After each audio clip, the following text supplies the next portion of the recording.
Before voting begins next week, candidates on the Republican side will gather on Thursday for the final debate before the Iowa caucuses. And like the last time around, Senator Rand Paul may not be invited to the main stage based on poll numbers. Kentucky senator got into this race with a vision to broaden the Republican Party's appeal, and he helped lead a bipartisan coalition that coalesced around criminal justice reform. So far, however, that hasn't seemed to catch fire, with the Republican base cheering on the authoritarian pronouncements of Donald Trump. I sat down with Paul and talked to him about criminal justice, what it means to be part of the Republican establishment, and whether that so-called establishment wants to stop the momentum of Ted Cruz. There may be some truth to it. I think also people see Ted Cruz and they worry about authenticity. And the question is, some people get annoyed if you're part of a group that say most Republicans were against Obamacare. And if Ted Cruz makes it out like, oh, the establishment, it's the reason we have Obamacare is because the establishment Republicans. So it's not an honest attack. It's sort of demagoguing something to make it out as if I'm the hero against Obamacare and every other Republican's really secretly for Obamacare. People don't like that because it's not true. And it's a way of using something not true to elevate yourself. So do you think he's an inauthentic demagogue? I think there are inauthenticities about him is a better way to put it. For example, like on the NSA, he said he voted for a bill to curb the government's collection of all of our phone records. That you pushed for it quite hard. Yep. But then when Rubio challenged him, he said, oh, no, I really voted for it because it allows the government now to collect 100% of your cell phone records. And my question is, he wants it both ways kind of thing, and that does concern me. On regime change, he kind of sounds like me sometimes on we shouldn't topple Assad and we have to be careful about invention. But then he says he's going to make the sand glow. And so a lot of us in the liberty movement are like, well, indiscriminate bombing or carpet bombing or making the sand glow, which sort of implies we're going to blow up the whole place. Yeah. Will that create more terrorists than it actually kills? He's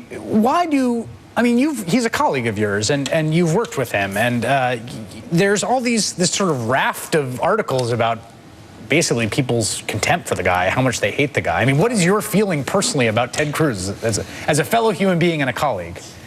I try to treat things a little bit differently. So if I go to the floor of the Senate, I've been there for 13 hours and not called anyone a name. Now, I might have in general said who was for this and who was that, but I don't call anyone specifically a liar or call them an individual name or impugn their motives. But I'm as hardcore as anybody else about calling out and saying what the facts are. Ted's made it very personal, and when he's made it very personal to call individuals liars, people don't like that, and people don't like making it real personal. It's okay for you and I to have an argument, but if I, call you a name or something, then it gets too personal. We can have all kind of disagreement until we make it really personal, and that makes it a bad situation to go to. We've used this term establishment, and I guess I wonder, does the word make sense to you? Does that describe some coherent concept? Can you tell me what that means, or is this sloppiness on our part using this? Well, I think there's inside Washington and outside Washington, and I do think that there's a disconnect. I think sometimes people were elected, like in 1976, they still think they're speaking to the same people who elected them in 1976, and they don't realize, it's been a long time. People have changed over time. But also, like in Washington, for example, when we raised the debt ceiling an unspecified amount, and for the right we gave more military spending, for the left we gave more welfare spending, and we also took some of the money from Social Security. Nobody outside Washington is for that. And what I told them at 3 in the morning when I was standing up opposing this was, you know what, drive outside the Beltway, stop at the first convenience store, talk to a Republican, Democrat, Independent, whoever's working at the convenience store, and ask them, is it a good idea to borrow? Is it a good idea to borrow more money? Right. And I think nobody thinks it's a good idea to keep borrowing money without any reforms. Okay, but then here's my question to you. In some ways, you have the best anti-establishment lineage of anyone. I mean, your father, in some ways, really kind of plowed this terrain of anti-establishment Republican. I mean, he took on the party and its positions.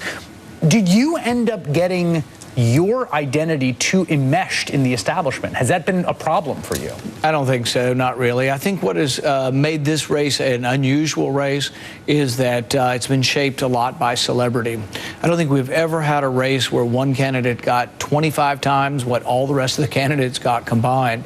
And I think having celebrity in the race definitely has skewed the coverage of the race.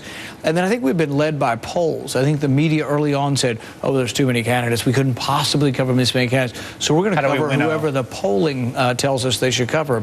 The problem is that polling has been wildly erratic, and also when the media made that decision to do it, they didn't know a lot about statistics or probability, and that polls have a margin of error, and the people within the margin essentially are equivalent. Particularly when you're down to 3 or 4%. I mean, these fine-grained distinctions. One of the things that you have worked on in the Senate is criminal justice reform. And you see, I was looking actually at gaps of Republicans and Democrats on a bunch of stuff. And one of the places where the gaps were narrowest on criminal justice reform, right? So it does seem there's some bipartisan help there. Tom Cotton just basically has come out against the bill that you've co-sponsored with Cory Booker, essentially saying we're going to let a lot of violent felons out in the streets.